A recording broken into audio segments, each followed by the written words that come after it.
The following program contains shocking portrayals of action. If you suffer from cowardice, Randall may not be right for you. Check with your video game supplier.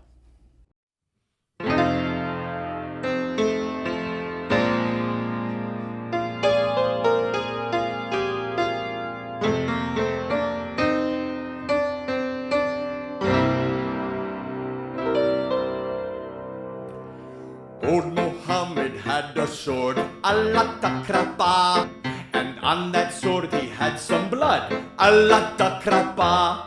With a chop chop here and a chop chop there, here a chop, there a chop, everywhere a chop chop. Old Muhammad had a sword, Allah krapa, Allah krapa. Speaking the truth when others hold their tongues. Wrestling for justice with left-wingers and crocodiles. The only talk show host who writes, the man who creates social tension just by walking into the room, Randall Terry. Welcome, ladies and gentlemen.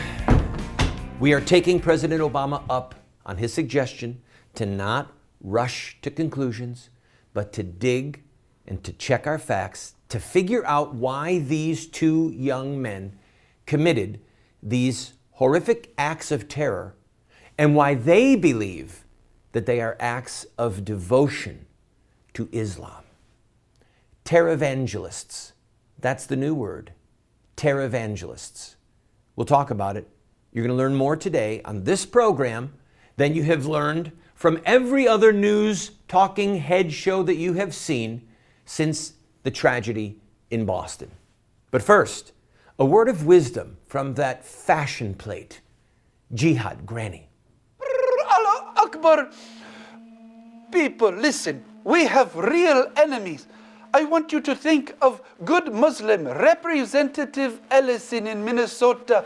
He had to put up against opponent Gary Boyclair, who showed evil images and said things that were false. Oh, would Muhammad be there? Oh, just wait until Muhammad gets his hands on Gary Boyclair.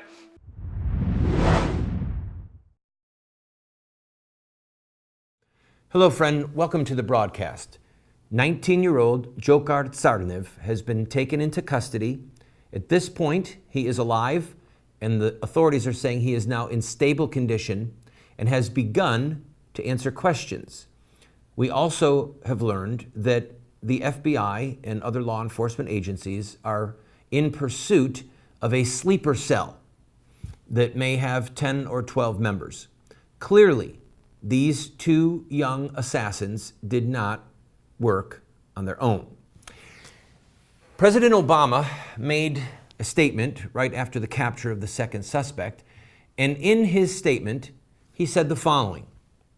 Why did young men who grew up and studied here as part of our communities and our country resort to such violence?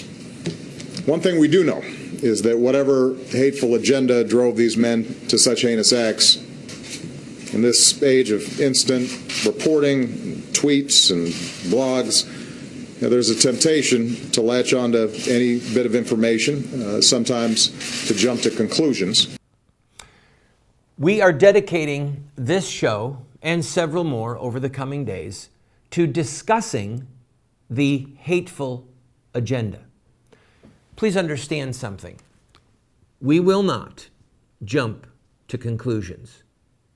We don't have to.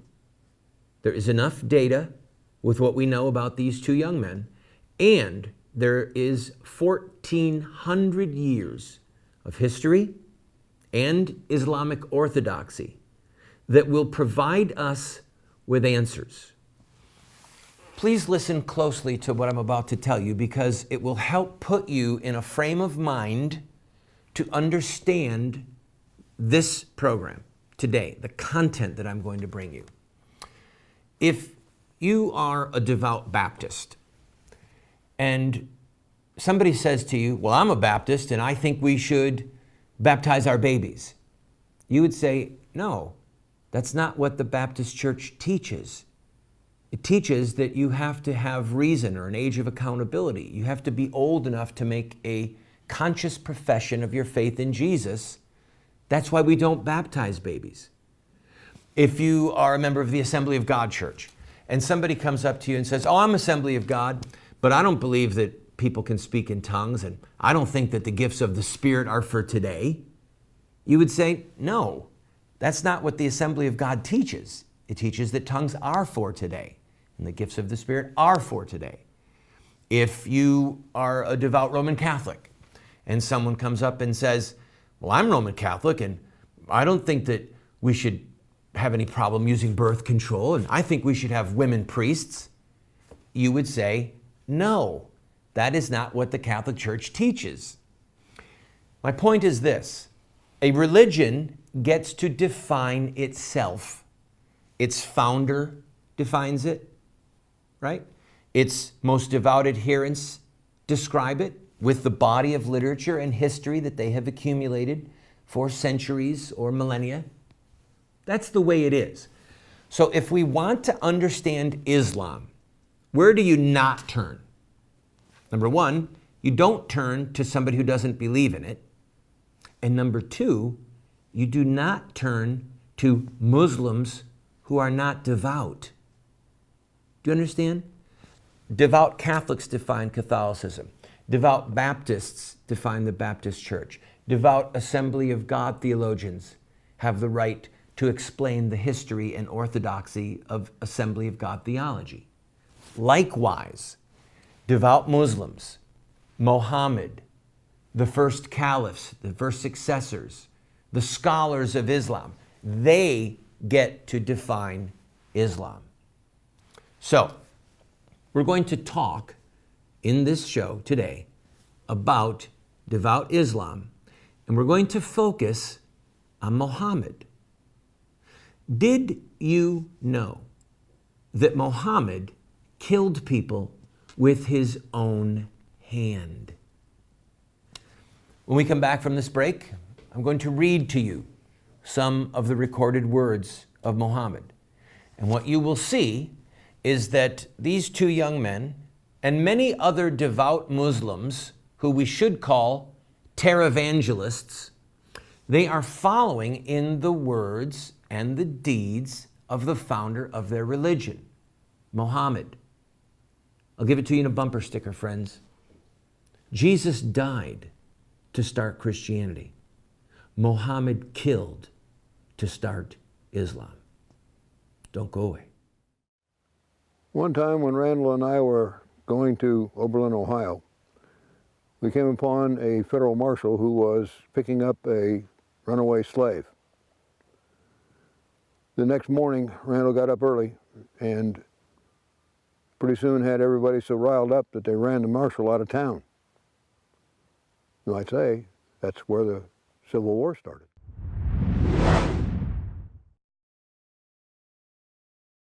Do you want to have knowledge, wisdom, discernment?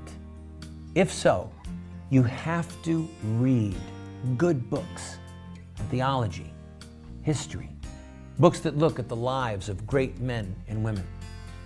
So to help you to become a more effective Christian, a better witness for truth, somebody who can engage in productive conversation that exhorts and edifies those that you speak with, we're going to do something crazy.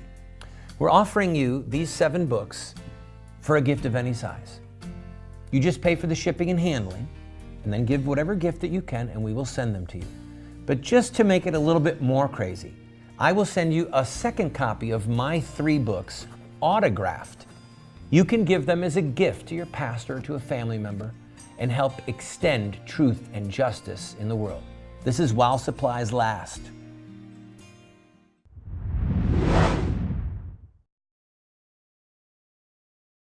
Welcome back to the program. Here's another bumper sticker for you. Can't speak Arabic? Thank a crusader. All right. We're going to play a clip from the uncle of these 2 young terrorists and listen to his words, all right? This is an example of a Muslim who is not devout and who actually speaks contemptuously of a new convert to Islam. And I was shocked when I heard his words, his phrases.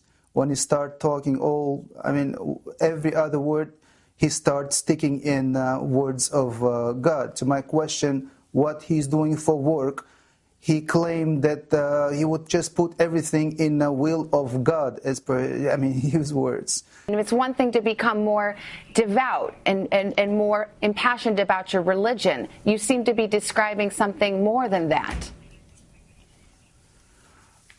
Devotion, it wasn't devotion. It was something, as it's called, being radicalized. Not understanding even what he's talking. He's just using words for the sake of the words and not understanding of meaning of it. So that's what I saw. And I immediately called the next day, I called one of the acquaintances of mine who is private to their family. And I said, are you aware who might be possibly influencing him? Is it his mother or what is it? And he said, there is someone who brainwashed him, some newly convert to Islam. All right, do you hear his words? Brainwashing, a new convert. This is not devotion. I hate to be unkind to him, but he's wrong.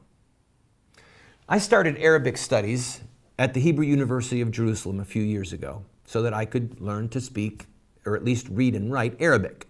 There's a lot of data out there that we're missing because we don't speak Arabic.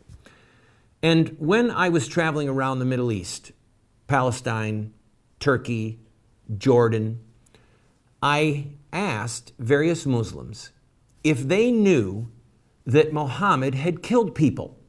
I was doing my own little poll. I asked 11 people. One person, one Muslim that I asked, knew that Muhammad had killed people with his own hand.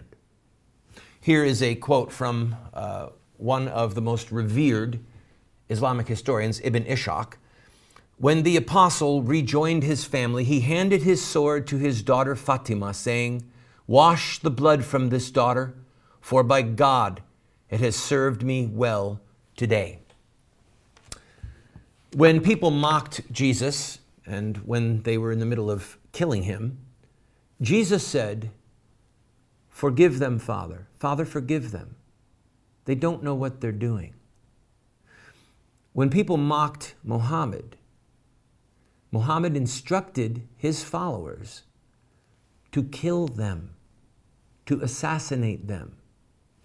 Let me give you one of those stories.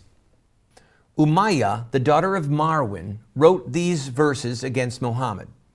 "Do you expect good from him after the killing of your chiefs, like a hungry man waiting for a cook's broth? Is there no man of pride who would attack him by surprise and cut off the hopes of those who expect aught from him?" So she was upset that one of her friends had been ordered assassinated and was killed by Muhammad. And that man, by the way, was writing poetry against Muhammad, so Muhammad had him murdered. So now listen to what Muhammad says about this woman. When the apostle heard what she had said, he said, "Who will rid me of Marwan's daughter?" Umar, who was with him and heard him, and that very night he went to her house and killed her. In the morning he came to the apostle and told him what he had done, and he said, "You have helped God and his apostle, O Umar." A woman was murdered in her bed. He literally broke into her house and cut her to ribbons in her bed at Muhammad's request. And Muhammad's reaction was, "You have helped God and his apostle, O Umar." Now you might say, well, what difference does this even make? I'm going to explain to you in the next break the traditions of the prophet. All right? They're also called the Sunnah or the Hadith. Please don't go away. I'm tempted to get into it right now. I don't have time, right? I got to take a break. All right, let me take a break. When we come back, I will explain to you why Muhammad's example is so critical. I guess you could probably guess it. Don't go away.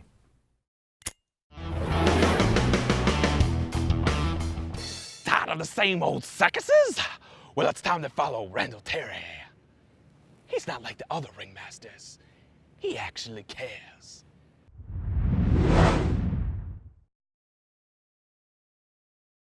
Every day in America, over 3,500 babies are torn apart by abortion.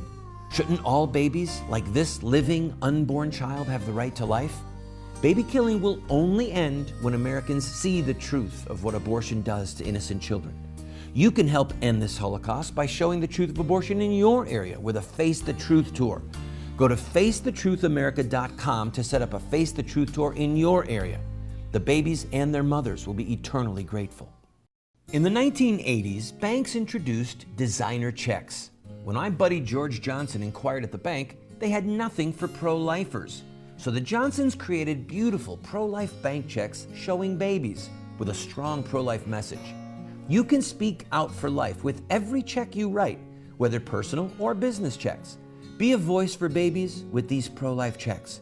Go to prolifecheckguy.com to see more. That's prolifecheckguy.com.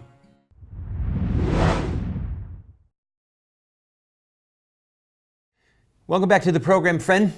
The national press is by and large completely ill-prepared and frankly unable to cover this story properly because, number one, they don't know historic Islam, and number two, even if they did, they refuse to cover it in its proper light. They want to be politically correct, they want to be diverse, they don't want to sow seeds of division, whatever it is. But it means that they are a prey to deceit. And they are actually helping further the illusion that Islam is a religion of peace. All right, Muhammad's example. It is central to all of Islam. The Hadith, the Sunnah, the traditions of the Prophet. They actually hold in Islamic orthodoxy just this much less weight than the Quran itself. In fact, in Islamic orthodoxy, the Quran and the traditions of the Prophet are inseparable. For example, I'm going to read to you from the constitutions of Saudi Arabia and Pakistan. Look and see for yourself that these two governments base all of their jurisprudence and their laws on the Quran and the traditions of Muhammad. Listen. The Kingdom of Saudi Arabia is a sovereign Arab Islamic state with Islam as its religion, God's book and the Sunnah of his prophet, God's prayers and peace be upon him, are its constitution. Or this, government in Saudi Arabia derives its power from the Holy Quran and the Prophet's tradition. In Pakistan, it says, wherein the Muslims shall be enabled to order their lives in the individual and collective spheres in accordance with the teachings and requirements of Islam as set out in the Holy Quran and Sunnah. The Sunnah, again, means the traditions of the Prophet. What are the traditions? What does it mean? In Islamic orthodoxy, the Quran represents the Word of God. All right, it's about 1/8 the size of the Old and New Testament. It's a very small book. However, the traditions of the Prophet, which are gathered in a collection called the Hadith, they comprise hundreds of thousands of words of Muhammad. So the Hadith are the words of Muhammad. The Sunnah are the traditions of Muhammad. Now what I mean is this. What did Muhammad do? What did Muhammad say? What example did he leave? What did he forbid? What did he allow to happen in his presence? All of that comprises his example or his personal tradition. And so Islam is built upon the Quran and how Muhammad lived it out. If you want to be a good Muslim, follow the example of Muhammad. Follow his traditions. And in his traditions, we see one killing after another, often to force people to accept Islam. We'll talk about that in a minute. And we're going to have a quote from the mother of these two boys, a soundbite. Don't go away.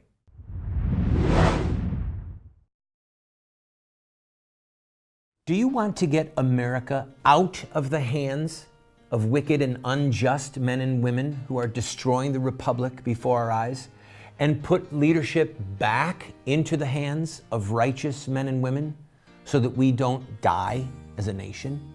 Well, you're talking about social revolution, and there are rules in social revolution. We can look at the victorious social revolutions of the past, such as the end of slavery, the end of child labor, women's voting rights, the end of segregation, and so much more, and learn from their victories. Look at their actions, their images, their rhetoric, their sacrifices, and their final fruit. We will send you this series that originally cost $129, 7 books for students, 1 teacher's guide, if you'll give a gift of any size and just pay for shipping and handling. Take advantage of it today. How would you like to be able to reach hundreds of thousands, perhaps millions of potential customers with your product or your company or your web-based business? Well, you can do that right here on this show. Every single day, we get phone calls or letters or orders online from states all over the country where people are watching this television show. Right now, we are seen in 45 cities at 8:30 p.m. Eastern Time every night, and then a rerun again at 12:30 midnight. You can reach them using this show at advertising rates that are so inexpensive, it would blow your mind.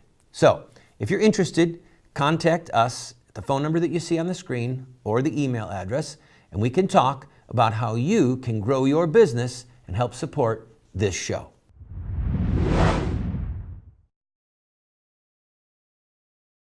Welcome back to the program, friend. A media outlet was able to interview by phone the bomber's mother.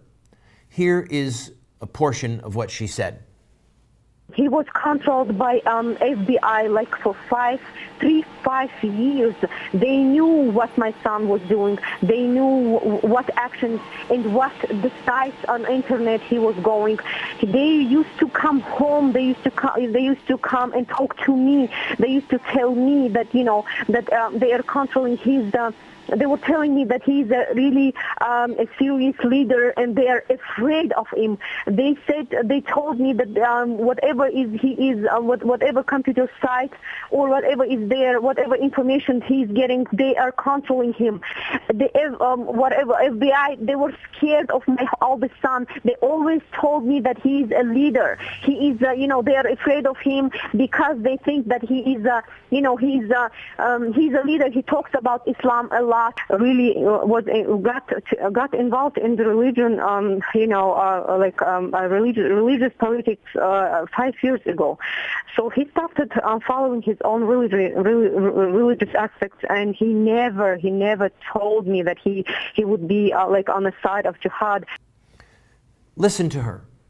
She said that her son was being looked at by the FBI, that he had become very devout in his Islam and was talking about his religion and politics. And then she ended up saying, but I never would have thought that he would have come down on the side of jihad.